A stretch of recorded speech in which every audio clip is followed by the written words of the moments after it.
Assalamualaikum warahmatullahi wabarakatuh. Bagaimana kabarnya anak-anak pada hari ini? Sehat semua ya? Ya, alhamdulillahirabbil alamin. Sebelum saya menyampaikan materi ini, perlu saya mengucapkan selamat kepada anak-anakku sekalian yang telah diterima di SMKN 1 Ponorogo ini. Mudah-mudahan kalian bisa menimba ilmu di SMKN 1 Ponorogo ini dengan senang hati, dengan penuh semangat, sehingga kalian nanti akan menjadi orang-orang yang sukses. Amin ya rabbal alamin. Anak-anakku sekalian yang saya banggakan, saya sebelum menyampaikan perlu berkenalan dulu ya, supaya kita tidak ada kata tidak kenal maka tidak sayang. Supaya kalian sayang kepada saya dan saya juga menyayangi kalian, tentunya perlu berkenalan terlebih dahulu. Oke, nama saya Nuzul Nalini. Saya mengajar pendidikan agama Islam mulai tahun 1990. Ini saya bisa berjumpa dengan kalian semua. Ini adalah sesuatu yang sangat membanggakan bagi saya. Mudah-mudahan kalian semuanya menjadi generasi bangsa yang bisa dibanggakan. Oke, terima kasih. Ini cukup perkenalan kita. Sekarang kita akan memasuki materi di kegiatan pesantren kilat ini, yaitu materi yang sangat penting sekali bagi semua wanita. Dan tentunya bagi kalian semuanya. Loh Bu, lah yang laki-laki bagaimana? Apakah juga harus mengikuti? Wajib juga. Karena kalian nanti juga akan menikah. Yang kamu nikahi kan perempuan juga toh? Wanita juga toh? Nah, ini karena kalian siapa yang tidak ingin menikah? Coba angkat tangan. Tentunya semuanya ingin menikah. Nanti di situ kalian punya kewajiban untuk membimbing istri dan anak-anak perempuanmu juga. Maka ketika ditanya jangan sampai enggak tahu, enggak ngerti. Maka tolong diperhatikan juga bagi yang laki-laki. Apa sih? Ini materi yang akan kita sampaikan yaitu haid dan permasalahannya. Apa itu haid? Atau anak-anak lebih mengenal dengan menstruasi. Siapa yang sudah menstruasi? Semuanya ya. Saya yakin semuanya sudah. Dan mudah-mudahan sudah. Karena kalian sudah memasuki usia 15-16 tahun ya, ini yang masuk di SMKN 1 Ponorogo ini. Atau mungkin ada yang 17. Nah, insya Allah semuanya sudah menstruasi. Maka kalau kemarin-kemarin mungkin kalian belum memahami, tolong ini diperhatikan betul. Karena ini masalah yang sangat penting sekali bagi wanita untuk keabsahan, sah tidaknya kita dalam beribadah. Karena ini hukumnya wajib ain bagi perempuan. Wajib kepada tiap-tiap wanita harus mengetahui ilmu tentang haid ini. Dan hukumnya tadi saya menyampaikan wajib ain, sedangkan hukumnya atau dasarnya yaitu Quran surat Al-Baqarah ayat 222. Tolong nanti dibuka Al-Qur'annya ya. Dibuka, kamu baca dengan artinya, difahami tafsirnya, insya Allah nanti kamu akan tahu. Oh, ternyata menstruasi seperti ini. Tapi ini pengertian masih secara global.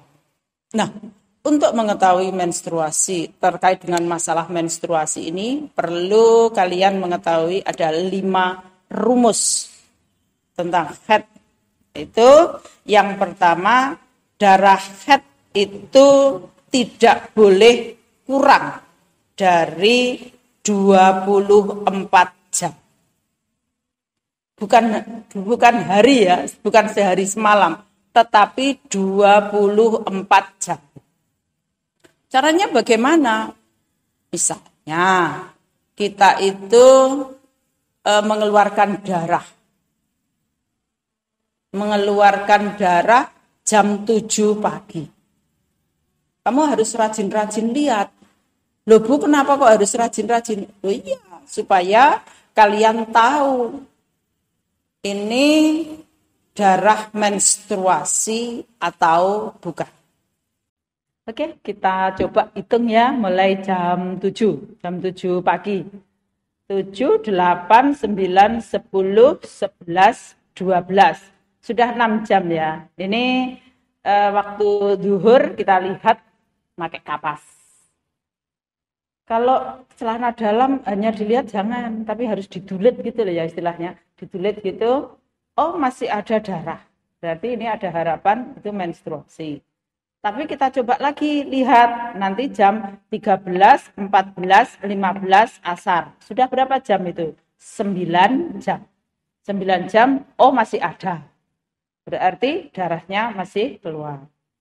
Karena nanti kalau asar ternyata sudah bersih, sudah putih lagi, berarti tadi bukan darah menstruasi. Itu ya maksudnya. Oke, kita lanjut. Nanti kita lihat jam 16, 17, 18. Waktu maghrib. Itu sudah 12 jam. Sudah 12 jam masih menstruasi.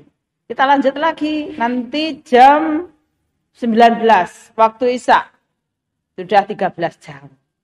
Oke, kita lanjut lagi jam 20, 21, 22, 23, 24. Jam 12 malam, jam 1, 2, 3. Mungkin kamu biasa melaksanakan tahajud jam 3. Itu sudah 21 jam. Masih ada. Tapi mungkin saja nanti subuh habis ya, sudah bersih. Berarti subuh wajib melaksanakan sholat subuh. Yang tadi keluar sehari itu mungkin bukan darah menstruasi. Ternyata jam 3 masih ada. Kemudian jam 4 menjelang waktu subuh masih ada, itu sudah 22 jam. Jam 5, jam 6 masih ada, berarti fix kita menstruasi. Kita mulai. Biasanya menstruasi kan 6 hari, 7 hari gitu ya, 6 hari yang normal. Tapi ada yang 9 hari, ada 10 hari, bahkan ada yang 15 hari. Nah batasnya kapan? Ini tidak melebihi, maka rumus yang kedua tidak lebih dari 15 hari.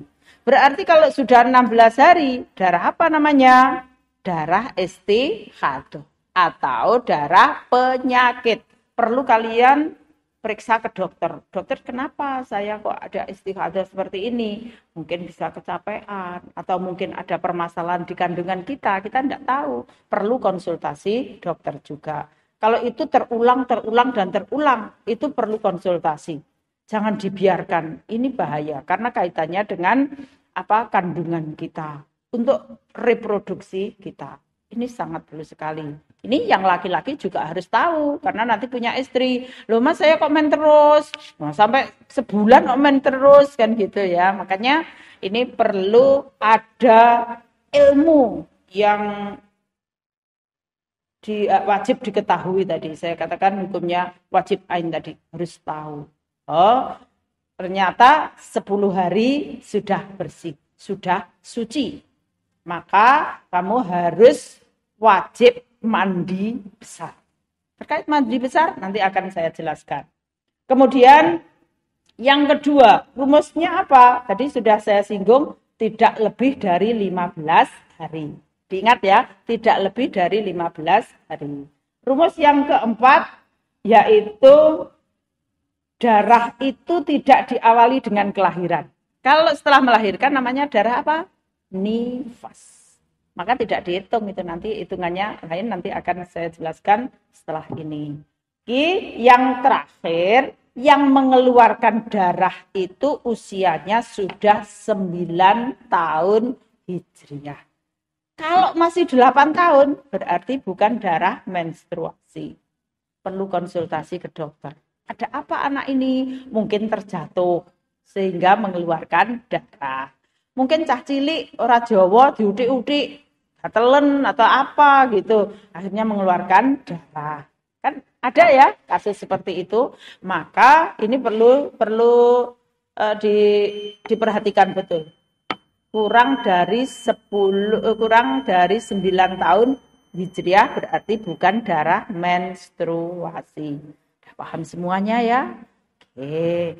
Sekarang kalau sudah paham semuanya, maka tadi saya masih ada yang perlu saya sampaikan terkait dengan mandi besar. Karena ini kalau sudah selesai, kamu sudah tahu caranya melihat dengan kapas. Harus jangan pakai celana dalam. Celana dalamnya warnanya merah, darahnya ora ketok. Celana dalamnya warnanya hitam, enggak ketok. Maka yang paling pas adalah dengan menggunakan kapas. Ketika kamu dulet ini sudah bersih, sudah putih. Kalau masih kuning-kuningan, Bu, jangan. Itu masih ada kaitannya dengan darah menstruasi. Apalagi masih coklat. Ya, paham semua ya? Masih coklat-coklat. Itu belum boleh. Harus benar-benar sudah warna putih bersih. Itu baru kita boleh mandi. Oke. Loh, terus cara mandi besarnya bagaimana? Yang jelas, yang pertama niat. Bagaimana niatnya? Nawaitul husla lirofil hadasil akbari minal haidi lillahi ta'ala. Itu niatnya. Harus ada hukumnya, itu harus ada apa itu namanya? Niat. Kalau tidak niat berarti tidak.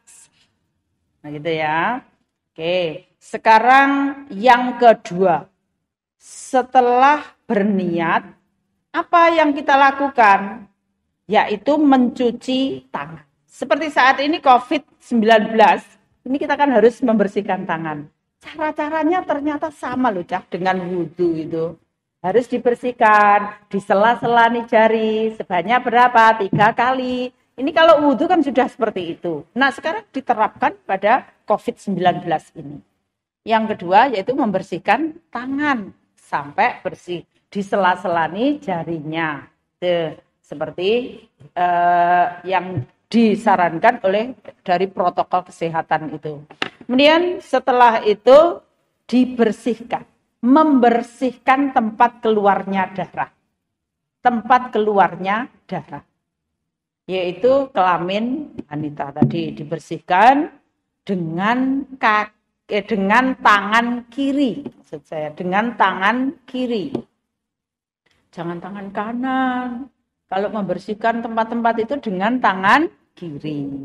Setelah dibersihkan, apa yang kita lakukan? Membersihkan tangan lagi. Setelah membersihkan tempat keluar, kemudian membersihkan tangan lagi. Oke, setelah itu baru kemudian berwudu. Loh kok wudu, Bu? Iya. Setelah membersihkan tangan, kemudian berwudu.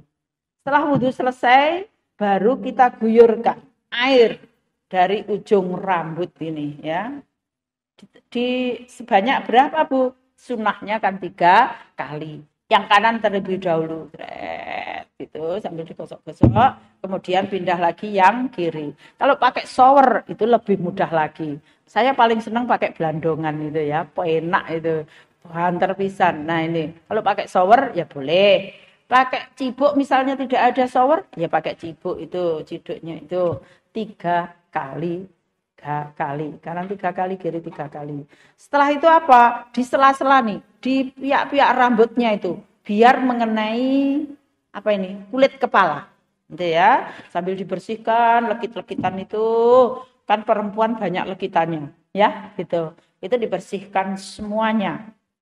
Baru selanjutnya setelah dibersihkan tadi sudah sampai ke apa ini namanya kulit kepala, baru kemudian pakai sabun.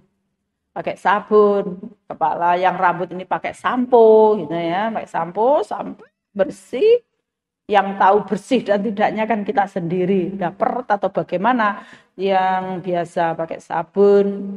Terus setelah itu baru diguyur lagi. Berapa sunahnya? 3 kali sampai bersih. Itu tata cara kalau kita mandi besar. Insya Allah anak-anak sudah ya. Kalau kemarin-kemarin belum, ya ini tata caranya.